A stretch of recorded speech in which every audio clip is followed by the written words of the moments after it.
Hey folks, Fernando doing another video for the Modern Survivalist. In this case, talking about, yes, gun control, the way it's being tightened around the world, the way in which some of the things you probably see and agree with, there's probably a little bit more to read between lines. That's what this video is going to be about. It's going to be maybe a little bit of an uncomfortable video, given that the facts I'm going to be showing you may disrupt your preconceived notions about certain things, such as our friend here, Tucker Carlson, who's always, usually, I agree with lots of the things he says, like, 95% of the things he says, probably, maybe 90, depending on a specific topic. Now, one of the things I definitely agree with him is that gun control is getting worse all over the world. So I recommend you watch this video. Tucker, this is a power grab, and he goes on about how Justin Trudeau, little commie in Canada, is going for a full ban of handguns.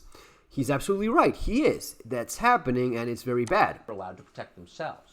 Justin Trudeau has introduced a bill that would ban Canadian citizens from buying, selling, and transferring handguns within their own country. Again, handguns were not the cause of the shooting in Uvalde. Uvalde's nowhere near Canada. And it goes on, and yes, he's absolutely correct. He's absolutely correct when he mentions Australia as a country where people keep losing more and more rights. New Zealand. When I wrote this book, Bugging Out and Relocating, I actually mentioned New Zealand as a potential good location because just a few years ago when I wrote this, New Zealand was pretty lax in general about gun laws. You could even have fully automatic rifles, carbines, and guns much easier than in the United States back in the day. Now, that has changed quite a bit. It's no longer, and yes, especially because of the left-leaning commie government in place in these countries, same as in Canada. And he even mentions China.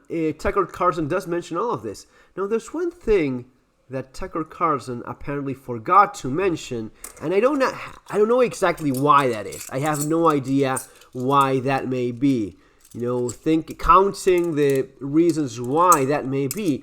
But he forgot to mention another country that has extremely strict gun laws, which is by this other gentleman, Putin calls for tougher gun laws. Okay, that's interesting. In blow to Obama, Putin enacts tougher gun laws in U.S. Let's get to that in a second. But let's first hear what Gun Jesus himself has to say. Well, in one of his videos regarding gun laws in Russia. IPC. Most IPC, not used PSA, IPC. Yeah. Yes, it's growing sport. So what do you have to do to get a handgun? In Russia? If you are up to a certain position, sort of like a master at PSC, you can pay for handgun to your club for your pistol, but it should be stored at the club. You cannot keep it at home, you cannot carry it, you can only go to the club and take it from the club only when you travel to a specific training or competition area. So, Tucker Carlson is correctly pointing out the attempt of the dictator in Canada about trying to ban guns. He mentions the extreme tight regulations on guns in places like Australia, New Zealand, of course, UK. All of these places where freedom for individuals is very much restricted. He mentions China as well as the epitome of extreme control over people and communism regimes. He does not mention Russia. Why would that be? Why is it that Tucker Carlson, let me count the reasons why that may be. Why is it that Tucker Carlson always forgets to mention anything negative regarding Vladimir Putin and how what he sees as something clearly bad happening in our places or potentially ending up happening in our places, he does not mention the same thing from Russia? Because Russia already, you cannot own a handgun in Russia. You can buy it and the club keeps it if you're a master IPSC competition shooter. But you cannot take it to your home.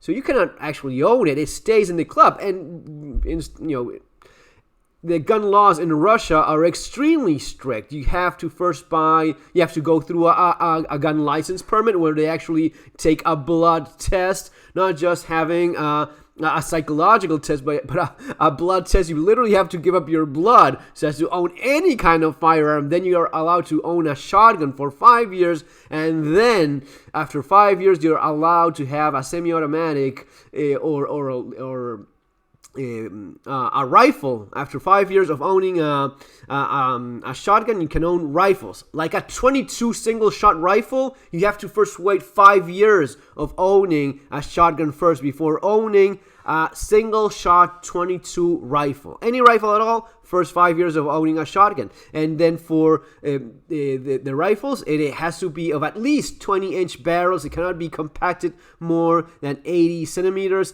and limited to like 5 or 10 round magazine. So they are even tougher than in New Zealand, in Australia, or for a matter of fact, from Canada as well. Now, he forgets to mention all of this. So be aware of this specific bias that for whatever reason you're being told. He is pointing out bad things, negative things of loss of freedom in the West, in countries where they uphold somewhat of the same values that we, at least not that long ago, used to share. But he forgets to mention the one that he's obviously protecting. Now, if you look at what other people have to say, this is from, 2018.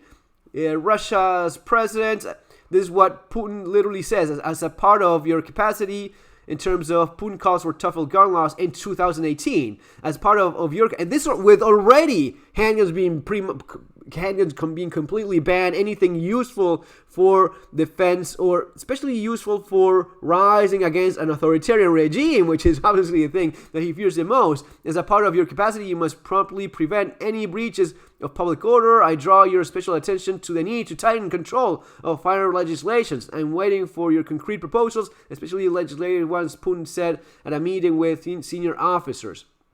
And not only that, in a blow to Obama, putting back tougher gun laws in U.S.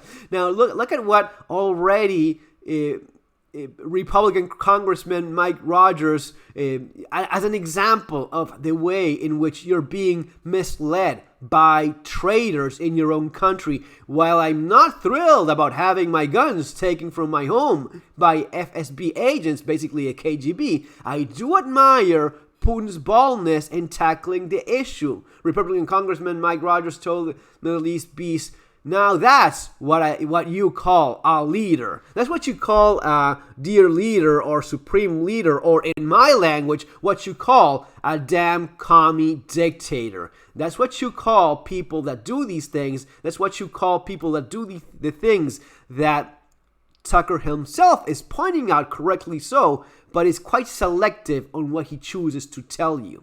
Okay? I don't have that same